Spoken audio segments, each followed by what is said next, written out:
My girlfriend's best friend shocked me with a phone call at the exact moment when I had finished all the arrangements to propose to her. She said, "I have something about your girlfriend that I need to tell you." I replied, "Go ahead." Then she said she would send it to me. When I saw it, I was stunned. But when my girlfriend found out about all this, she revealed some truths, secrets powerful enough to change everything I thought I knew. I'm a 29-year-old software project manager at a mid-sized tech company in Seattle. My name's irrelevant to this story, but what matters is that I thought I had my life figured out. Good job, decent apartment overlooking the water, and a girlfriend I was absolutely certain I'd spend the rest of my life with. Her name was Isabel. We'd been together for 3 years.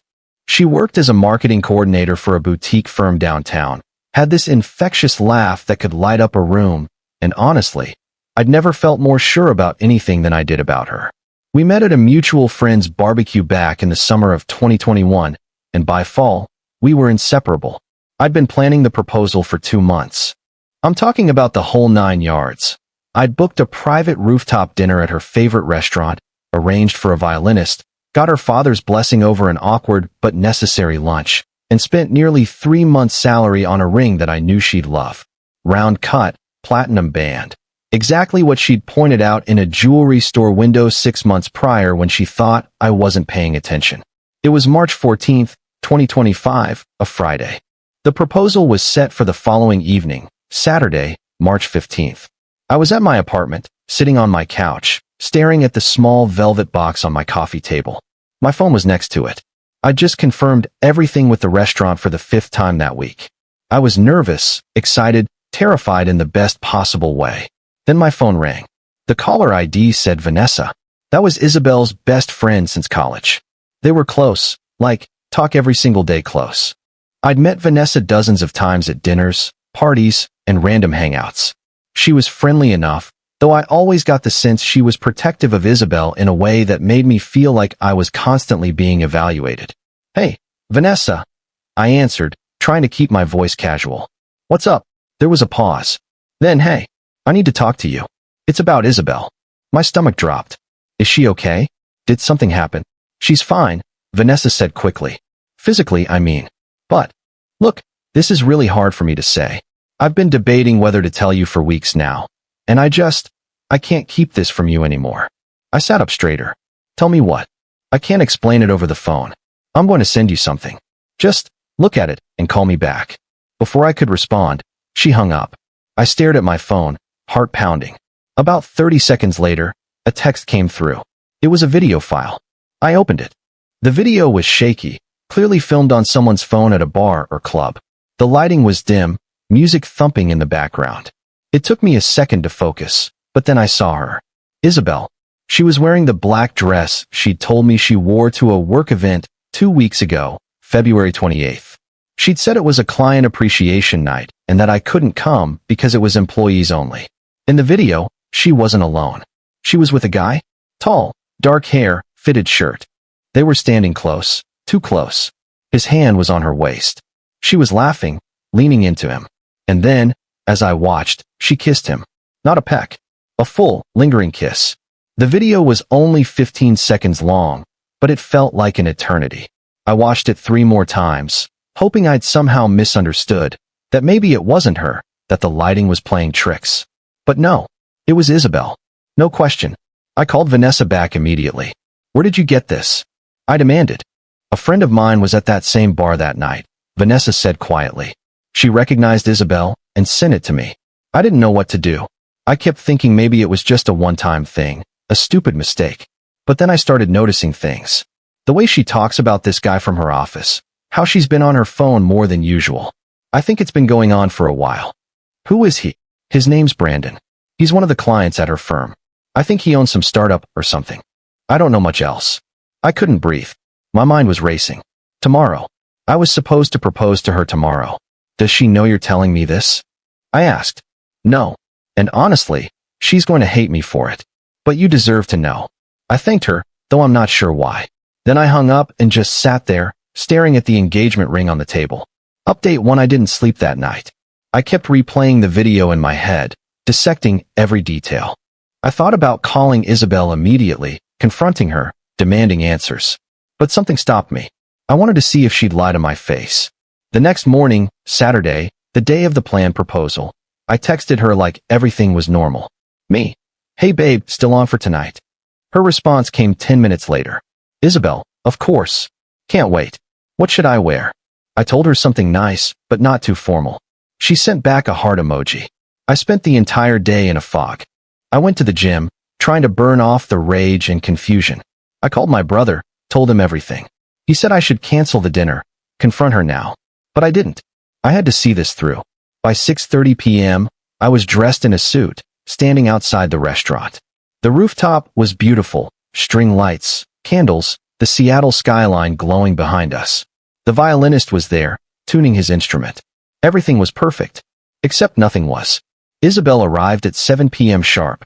She looked stunning in a deep red dress, hair done up, smile bright. This is amazing, she said, kissing me on the cheek. You really outdid yourself. We sat down, ordered wine, made small talk. She was animated, telling me about her week, some project at work, a funny thing Vanessa had said. I barely heard any of it. Halfway through the appetizer, I couldn't take it anymore. Isabel, I said, interrupting her mid-sentence. I need to ask you something. She looked up, confused. Okay. Where were you on February 28th? Her face didn't change. Work event, remember? Client appreciation thing. Right? And it was just coworkers? Yeah. What? I pulled out my phone and placed it on the table. Video paused on the screen. Then who's this? Her eyes flicked to the phone. I watched her face carefully. For a split second, there was panic. But then, just as quickly, it was gone, replaced by something I couldn't quite read. Where did you get that? She asked, voice low. Answer the question. She sat back, folding her arms. That's Brandon. He's a client. Didn't look like just a client to me. It was one kiss, she said. I was drunk. It didn't mean anything. One kiss. How long has this been going on, Isabel? There's nothing going on, she snapped. It was a mistake. That's it. I laughed bitterly. You're really going to sit here and lie to me? Her jaw tightened. Then, to my surprise, she leaned forward, eyes sharp. You want the truth? She said. Fine. Yes, I kissed him. Yes, we've talked more than we probably should have. But do you know why? I didn't respond. Because you're boring, okay? You're safe. You're predictable.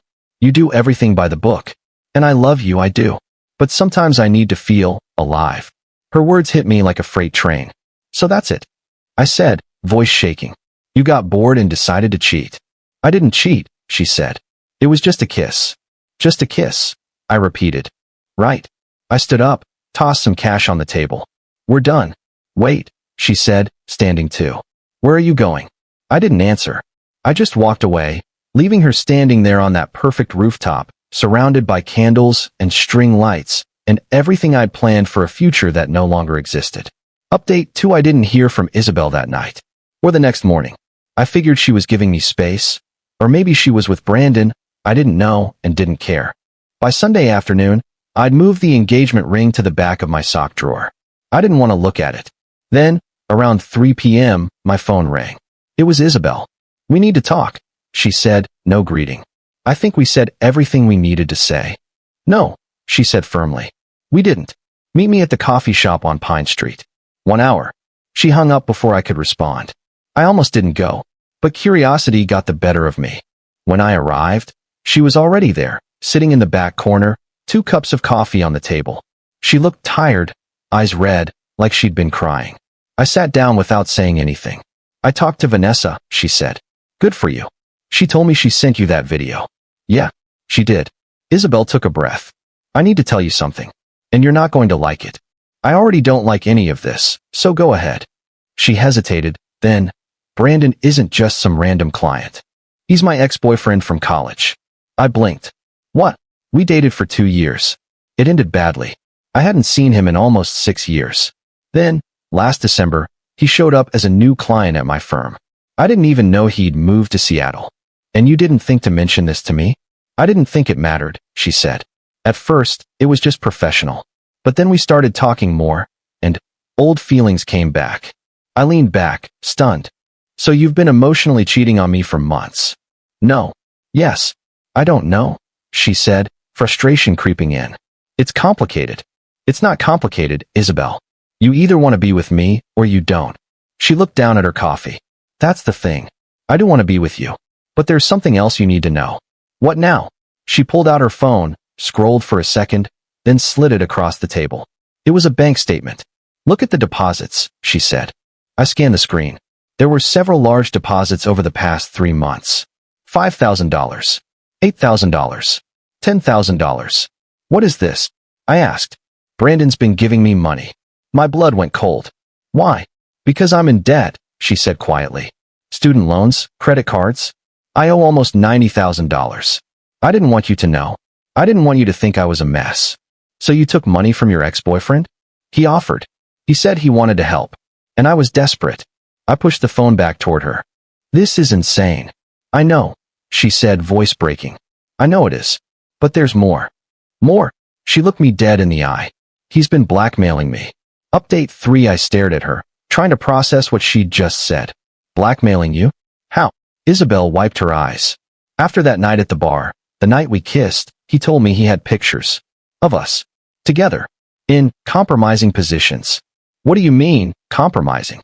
We went back to his place, she admitted. I was drunk. I don't remember everything, but I know we slept together. I felt like the floor had dropped out from under me. You slept with him? I said, voice hollow. I didn't want to, she said quickly. I mean, I did, in the moment, but I regretted it immediately. And then he started using it against me. He said if I didn't keep seeing him, he'd send the pictures to you. To my boss. To everyone. Why didn't you tell me? Because I was scared, she shouted, drawing looks from other customers. She lowered her voice. I was scared you'd leave me. I was scared I'd lose my job. I was scared of everything. I sat there, silent, trying to piece together the nightmare in front of me. So let me get this straight, I said slowly. You cheated on me. You took money from your ex. And now he's blackmailing you. And you thought the best course of action was to just keep lying. I didn't know what else to do. How about telling the truth? I said, standing. How about coming to me before any of this got out of control? I'm sorry, she sobbed. I'm so sorry. I looked at her, this person I thought I knew, and felt nothing but exhaustion. I can't do this, I said. I can't be with someone who lies to me like this. Please, she begged. I'll fix it. I'll go to the police. I'll go to the police, Isabel. Get a lawyer. Do whatever you need to do. But leave me out of it. I walked out of the coffee shop and didn't look back. Final update, it's been 3 months since that day. Here's what happened. Isabel did go to the police. She filed a report against Brandon for extortion and sexual coercion. Turns out, she wasn't the only one. 2 other women came forward with similar stories. Brandon's startup collapsed. Last I heard, he's facing multiple charges and his lawyer's scrambling. Isabel moved back to her parents' house in Oregon. We spoke once, about a week after everything came out. She apologized again, said she was getting therapy, trying to rebuild her life. I wished her well. I meant it. But I also made it clear we were done. There was no coming back from this. Vanessa reached out a few times, apologizing for causing all this. I told her she didn't cause anything. She just revealed what was already there. We're still on decent terms. As for me, I'm doing okay. Sold the engagement ring. Used the money to take a solo trip to Iceland. It helped clear my head. Started seeing a therapist too, working through trust issues, figuring out what I want moving forward. I'm not dating yet. I'm not ready. But I'm not bitter either. Just careful. Looking back, I think the hardest part wasn't the betrayal itself. It was realizing how long I'd been blind to it. How many signs I'd missed. How much I'd convinced myself everything was perfect when it clearly wasn't. Love makes you stupid sometimes. But it also teaches you. And if there's one thing I've learned, it's that the right person won't make you question your reality. They won't make you feel like you're not enough. And they sure as hell won't lie to you while you're planning a future together. So yeah, that's my story. The proposal that never happened. The relationship that imploded. The life I thought I had, gone in an instant. But honestly, I'm better off. Edit 1. A few people have asked if I ever found out what happened to the ring I was supposed to give Isabel. I sold it to a jeweler for about 60% of what I paid. Hurt like hell at the time, but I didn't want it sitting in my apartment, reminding me of everything. Edit 2. Someone DM'd asking if I think Isabel was telling the truth about the blackmail. Honestly, I don't know. Part of me believes her. Part of me thinks it was just another excuse. Either way, it doesn't change what she did. The lies, the cheating, The hiding. It all happened, regardless of Brandon's role. Edit 3 for those wondering. No, I haven't spoken to Isabel since that one call 3 months ago. And no, I don't plan to. Some doors are better left closed.